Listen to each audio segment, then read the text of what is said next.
It's finally time for another episode of Dawid accepts a whole bunch of random crap for a video. No offense to the people who make the random crap, of course. This time around though, I don't really know what's in any of these boxes because Anna chose all of the products herself, so I'm going in a bit blind this time.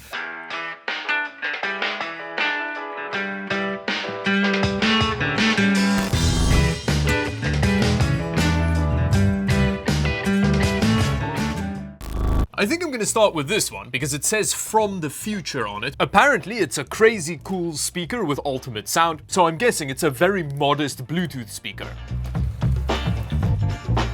Oh! We've got some very anime-esque pictures on it. It's called the Mars Bluetooth speaker, and it looks really angry. It looks like it's gonna come and invade my office and maybe do some terrible things to me, which is quite exciting. 15 hours of battery time.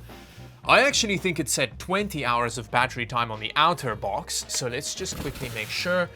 Yes, the outer box does indeed say 20 hours of battery time, but I guess it's fine. Mars is the god of war after all, and not the god of consistent packaging. Actually, on that terrible diss, I get quite a lot of comments from people saying that I'm too mean to products. I hurt the product's feelings, and then it means that they can't perform the way they need to perform because I keep pointing out their insecurities and kind of poking it a little. So in today's video, I'm gonna try and be extra nice. That's what we're gonna do today. We're gonna be very nice. That's pretty cool. You've got some foam in the shape of the thing. Let's pull it out. Oh, I probably shouldn't have just grasped it like that with my gross man hands. Oh, it's really heavy as well. Oh, and then here we have, oh, the styrofoam sound. Here is the speaker, and it's in kind of like a matte black. Ooh, it's like an alien murder orb thing. Now on the front, we've got a little tweeter that'll handle all of the high frequencies. And then on the back, we've got this mid-woofery thing. So from what I can tell, it's a two-way speaker. There's a USB-C port on the base that has a bit of an orifice vibe to it. There also seems to be LEDs all over it, so I'm sure it's gonna light up all menacingly. This is a very sturdy feeling thing. I think the top is made of metal, and that, combined with the weight of it, means that Mars feels nice and thick. I'm excited to hear what it sounds like. Very promising stuff. Ooh, I'm being so positive. Next up, I want to have a look at this tiny little package. So the outside, like, Wish packaging is completely unmarked. And then the inner box is also unmarked. Mysterious. Oh, it's two things. Tick time. What are these? Shenzhen Green Giant Energy Technology. Okay, that's just an address. Okay, so I think this is the tick time, whatever the tick time is. And then here we have a USB-C to square USB cable. That's a very good thing. I like when they put USB-C ports on stuff. So that means this is a very well thought out product, whatever it is. After spending quite some time examining both the tick times and reading the manual, I still couldn't figure out what they were. I think this is like an egg timer. But then I googled it, and it turns out they're Pomodoro timers, which I was quite disappointed to learn does not involve pasta. Apparently, it's like a time management technique designed to increase productivity, and these timers make doing Pomodoro easier. I guess you learn something every day. Now, I'm not entirely sure why they reached out to a tech channel that mainly looks at gaming hardware to review their Pomodoro timers. It's a bit weird, but anyway, let's look at the next thing. Peak Dew. I already like the case. It's nice and easy to transport. You've got like a little handly thing. Ooh, it looks like a Steam Decky switchy thing, so that's very exciting. Let's look at the accessories first though. There's this HDMI dongle thing. Wait, is this one of those wireless HDMI transmitters? That would be awesome. Other than that, it came with a 45-watt wall wart, what looked like a Bluetooth dongle, and every cable you can imagine. Yeah, it's finally time to check out this bad boy. Wait, these look like Joy-Con controllers. It is surprisingly comfy to hold. You can see here the little third-party Joy-Cons have this bulbous booty that makes them much more comfortable to hold than Nintendo's Joy-Cons. But these controllers are and I'm trying to be positive here, interestingly attached to the display on the side. There we go. Okay, they are removable. That does help explain the but there's quite a bit more play than on a Switch, which says a lot. On the back, we've got a whole bunch of buttons with a headphone jack next to it. That's very nice. And then we've got 2 USB-C ports and a mini HDMI port. It actually comes with a cable for that, which is pretty cool. And then finally, we've got a decent bit of heatsink poking out. Here we have a message from the CEO. Ooh. In this note, Peak2 spoke a lot about their 7mm latency-free streaming technology, which got me thinking that this was like a streaming console that uses that wireless HDMI adapter to stream games from other devices. But then when I tried Googling it, it quickly turned out that this product doesn't seem to exist. There's like no info about this thing at all. So I guess in the review section of the video, we will find out how this thing works. No way, it's another Switchy thing. It's like a giant Switch. It's called the Orion Gaming Display. You can strap a battery pack to the back for maximum ergonomics. It doesn't come with much. In terms of extras, we pretty much just get these 2 little handles. Are not little Switch controllers. You just kind of screw it onto the side and then you can hold the display. Nice, it comes with a little travel pouch and just like a blank keychain for some reason. And then finally, there's some little plastic bits for you to lose at some point. Wow, these are some serious Velcro straps on the back of it. They do kind of hang out the front when you don't have a battery pack strapped in. But we also have speakers on the back. No, that is not a stand. So it's just got a stand on the one side. Kind of folds open as well. Oh, I see. This is like a mothership for your Switch. So I think you can kind of like strap your Switch in here and then you like close it in, attach the controllers on the side, and then you have like a huge Fisher-priced Switch. I am so excited to try this thing out. But with that, let's get to testing all of this super amazing genre-redefining products. See, I can be nice. Now I'm gonna start off with the little tick times, which as we've established are Pomodoro timers. And basically how they work is you turn them on with these 2 buttons, and then you choose a side which has the amount of time you want, and then you have that facing up, and then timing happens. There's not a whole lot more to it than that. If you want 25 minutes, you have 25 facing up, and then it times. You can also set more specific times using these buttons if you want. Oh, it's upside down. Which is actually easier to do on the other one. With this one, when you have it facing the 1 minute direction, you can actually tap and then add minute intervals to the timer. So this one's easier to like set custom values in. I don't know what else to say. I don't know how to review a timer. You can also set the volume of the ringer if that's important to you. And there's also a magnet in it, so you can stick it to the side of a fridge or whatever if you want.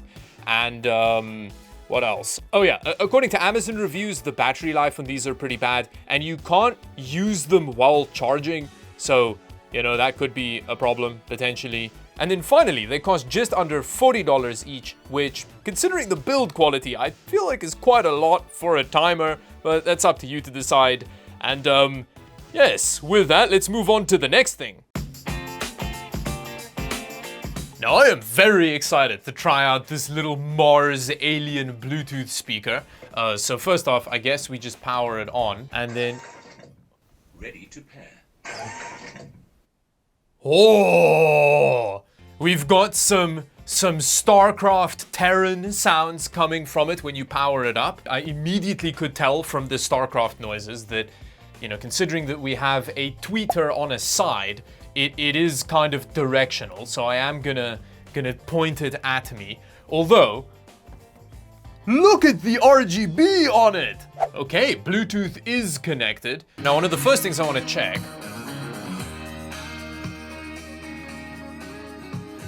It is very directional.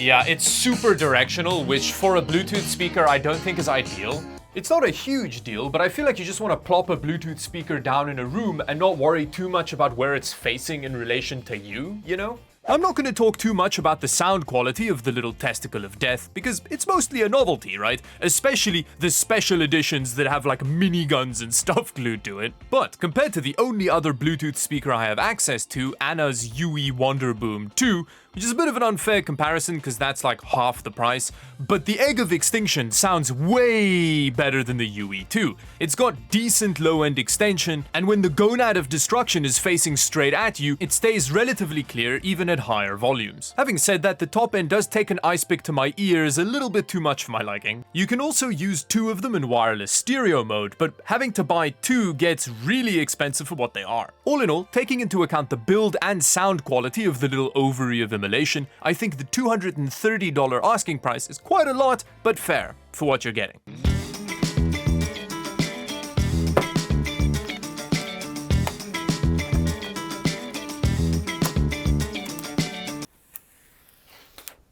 Wow, that is a thick switch we've got. See if it can run off the switch's battery, because at the moment I don't have any external power plugged into it. A few moments later. Okay, well, it doesn't work, so clearly it needs external power. Just give me a moment.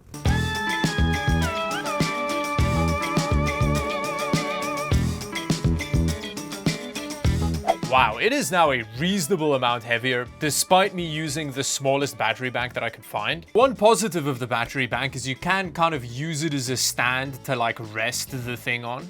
My first impressions of gaming on it were very insightful. I mean, it is bigger than the Switch display. Now, at risk of being a Debbie Downer, the display isn't amazing. The only information about it online is that it's an 11.6-inch IPS HD display, which I think means it's 720p. I mean, it kind of looks like it. Wait, let me quickly try the Switch display. Whoa, the Switch display may be quite a bit smaller, but in terms of image quality, you know, things like black levels and color vibrancy, the Switch display curb stomps the Orion's display. This isn't even the OLED version. I do also want to point out, after filming this initial session, I could only get the Switch to interface with the Orion one more time, and it took me about half an hour to get that one more time to happen. The Orion would just give me no signal warnings despite having the Switch running, plugged in the same way I had it plugged in when it was working earlier. Oh, in terms of price, this thing cost $250 without a battery pack, which means it's finally time for me to give my opinion on the Orion. And considering that earlier I said I wasn't going to be mean to stuff in this video, yeah, let's move on to the next thing. At this point, I'm pretty sure the little Peek-Do can't natively play games on it. It can just like channel them off of other devices. But let's give it a quick try. No, it seems like this doesn't even have an operating system on it. It's basically just a display with controllers. So let's set up some external hardware and take it from there.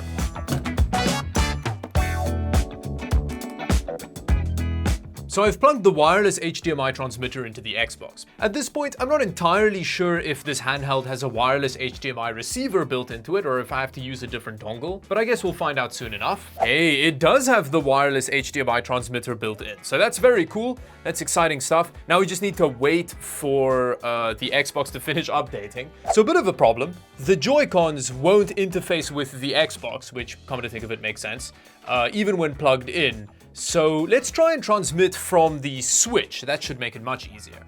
Wait, actually, I wonder if these connect to a Switch. Maybe if I... Okay, so they're like functioning Joy-Cons, so that's good to know. Wait a second, I just realized what I'm trying to do here. I'm trying to wirelessly transmit the HDMI signal from the docked Switch to a dummy version of the Switch. I don't know, that feels like a bit of a stupid thing to do, so I'm gonna stop doing that and set up a PC instead and use this as like a controller for PC games instead. That makes a whole lot more sense to me. Let me do that. Aside from connecting the Joy-Cons to a PC, which was a bit of a faff, the whole process was quite straightforward, and in no time I was busy playing some GTA 5 on the wireless Switch clone thing. But almost immediately there was a bit of a problem. Oh! Something terrible's happening. I'm not entirely sure what happened there, but I think the haptic feedback motor in this right Joy-Con just went ham there. But it stopped now, so we're good. But the haptic feedback didn't stop freaking out. It was all over the place. Yeah, the haptic feedback is some of the worst implementation I've encountered pretty much ever, I think. It's really weird. But, like I mentioned before, I need to be positive about the product. So, yes, the haptic feedback does make it feel like you're experiencing an earthquake. I don't know if immersive is the word I'm looking for, but it is a thing that's happening. Anyway, moving on. The display isn't very good, but the input latency is. It kind of feels like I'm playing GTA 5 on the device, just like the CEO said it would feel like in his note. Although, I'm sitting right next to the PC with the wireless HDMI transmitter plugged into it. So yeah, let's quickly test out the range. The PC's just on the floor over there, and we're here, and we've lost signal. We don't have direct line of sight with the transmitter, so I guess that makes a difference, but it's not the longest range ever. So here we have signal again. This is despite us not having line of sight of the transmitter, which is on the back of the PC. So let's see at what point it's working again. Oh, no, we've lost it. So my rough estimate is that the range is about 2.5 meters without direct line of sight with the transmitter. The thing is, I don't think this product exists.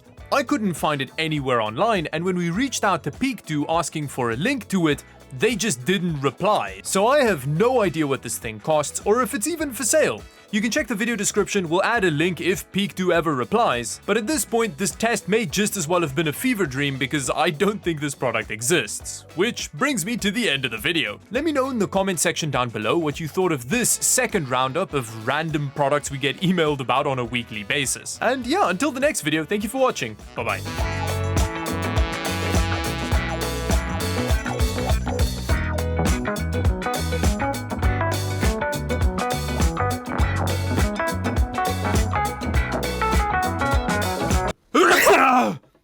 Whoa.